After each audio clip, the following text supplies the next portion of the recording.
Hey, what's up guys? Welcome back to another video. Today I'm going to have some gameplay of Farming Simulator 22 in the background. I really like this game, which is strange to say. I kind of got into it because a couple years ago, for PlayStation Plus members, we ended up getting Farming Simulator 19 for free, and I had a lot of fun with that. Never did I think I would enjoy a farming simulator game, but I loved it. It's great. And I'm loving Farming Simulator 22. The community is amazing and makes so many cool maps. As for this save, I went for what people like to do on that one map called No Man's Land. There's a map called No Man's Land where it's just a giant field and there's nothing except a place to sell stuff. And usually, what people do is people will play on that map and start out with nothing, and then or just play until they get big equipment and can do big stuff and do some real farming. That's kind of what I did with this save, where I just started out with the bare minimum and just working my way up. I'm having a lot of fun with it. So, a lot of the time, what I do is I'll just take contracts and do contracting work for other farmers and stuff in the game. I can't exactly remember what I was saving up for, but it looks like I got around $40,000. It's interesting. It's interesting how we enjoy video games about working, about like a typical job that somebody has. Like there's Power Wash Simulator, there's Truck Simulator, there's Farming Simulator. It's strange that some of us find relaxation in doing more work. Like you come home from work and then go do more work, but that work doesn't actually matter because it's just a video game. It's bizarre. I think the appeal of Farming Simulator, however, is that, not everyone can build a farm like this. Building a farm in the modern day is expensive, and running one is even harder. And Farming Simulator gives the players a chance to run their own farm and be a farm manager without any of the risk of losing real money or anything. They even have like esports tournaments for Farming Simulator too. It's pretty cool. I forgot to mention this too. I had a weird thing when booting up Farming Simulator 22 on my PS5. I've been playing a lot of Battlefield 2042 recently, and I own it on disc, so when I was about to load up Farming Simulator 22, I was just going to take the 2042 disc out and put it in, typical thing with playing games with physical copies. So I eject the disc from the PS5 and it's Farming Simulator 22. How was I playing Battlefield 2042? The disc wasn't in there. I don't know how I was playing it. So I'm like, okay, I'll just leave the disc in there, I guess. So then I start up Farming Simulator 22. Went to the mod menu because some of my mods needed updated, and I was sitting there kind of on my phone. And I looked down, and I didn't put Farming Simulator 22 back in the console. What? How? How am I playing?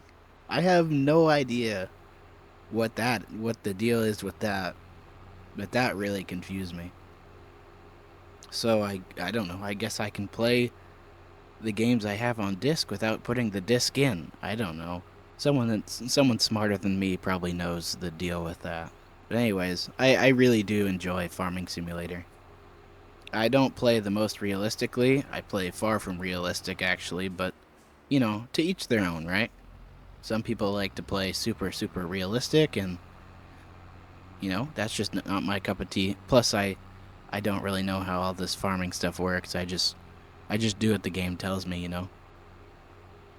But anyways, I hope you guys are enjoying this kind of content. I sure am enjoying making it.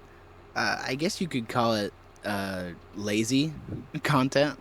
I mean, all I really do is play a video game at some point, save the recording, and then go record some voiceover later.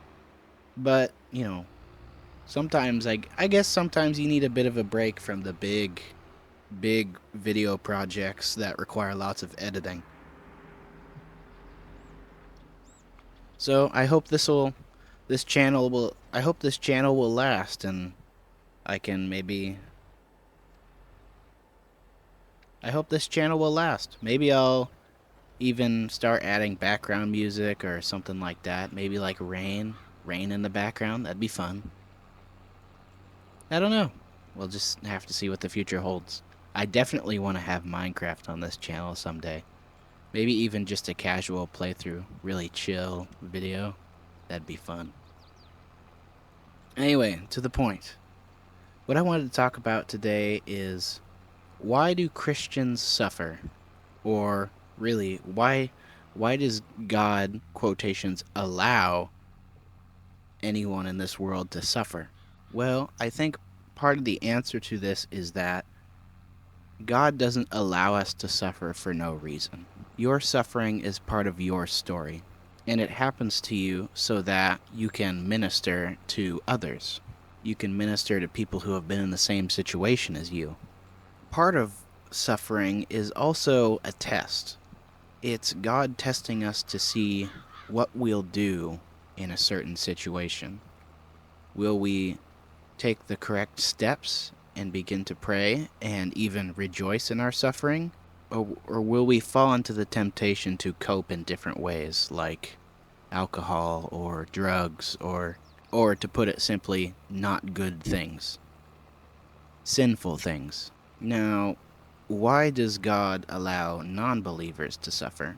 I think it can often be almost a wake-up call to non-believers, to put them in a situation where they're desperate for help, to put them in a situation where the only one who can help them is Jesus, where then, hopefully, a Christian will find them, help them. God calls us to rejoice in our suffering, which I believe what he means by that is, rejoice because I'm testing you. I want to see how dedicated you are. Here's a couple verses out of 1 Peter that might drive home my point a little better than me. So in 1 Peter, an apostle from Jesus, is writing to multiple different provinces. And here's what he says. In 1 Peter 2:21, he says, "For God called you to do good, even if it means suffering, just as Christ suffered for you. He is your example, and you must follow in his steps." In a verse before that, Peter also writes, "But if you suffer for doing good and endure it patiently, God is pleased with you." I'm going to paraphrase around 1 Peter 5 here, but he also writes, "Remember that your family of believers all over the world is going through the same kind of suffering you are. In his kindness, God called you to share in his eternal glory by means of Christ Jesus. So after you have suffered a little while, he will restore, support, and strengthen you, and he will place you on a firm foundation." I also forgot to mention that was from the New Living Translation of the Bible. I enjoy it because it's almost a more simple translation of the Bible, where, stuff like the King James Version or the English Standard Version are more straightforward translations. The New Living Translation just makes it a little easier to read some complicated passages.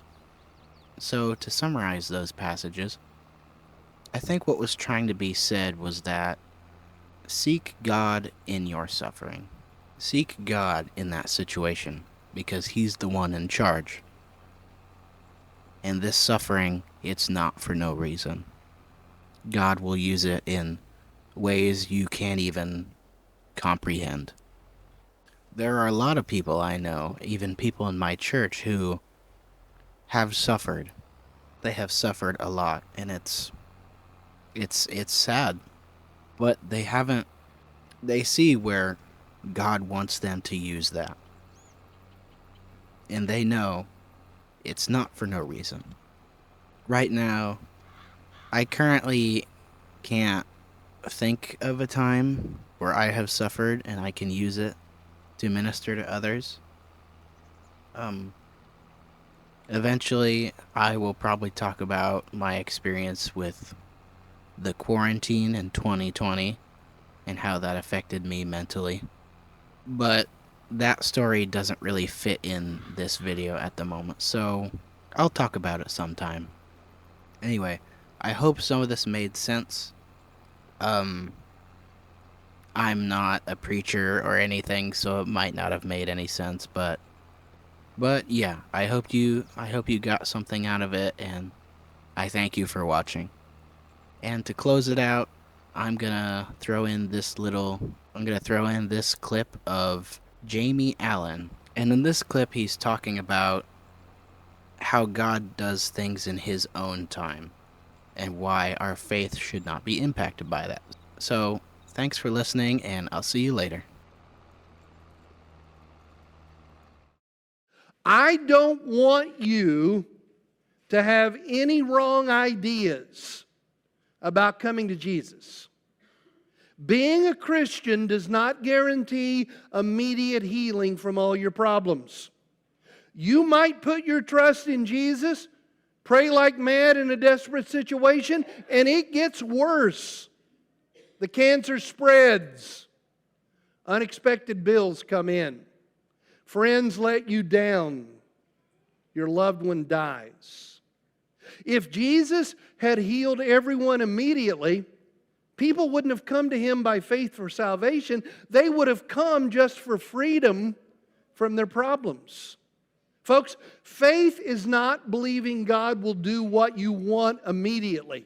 Faith is believing God will do what is right and best in His time. That's why we keep reaching out to Jesus, even though there are so many things we can't fix or understand. And it's why we read in 2 Corinthians 4:16-18, we never give up. Though our bodies are dying, our spirits are being renewed every day. For our present troubles are small and won't last very long, yet they produce for us a glory that vastly outweighs them and will last forever. So we don't look at the troubles we can see now. Rather, we fix our gaze on things that cannot be seen, for the things we see now will soon be gone, but the things we cannot see will last forever.